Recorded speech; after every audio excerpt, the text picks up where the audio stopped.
noise without the part that I've made. I've also drilled some holes all the way down it. Put this in.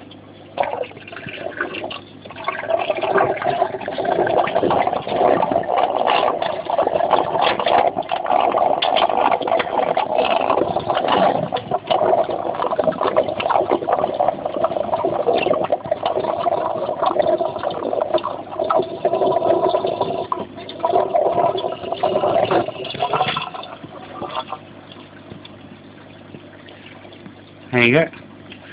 Now the noise that we have is noise from the airline, but as you can see I've put an extension on it all the way down the tank and into the sump, just in case this actually does ever get any water come through it. It'll just feed it back into my sump, so I won't have water all over the floor.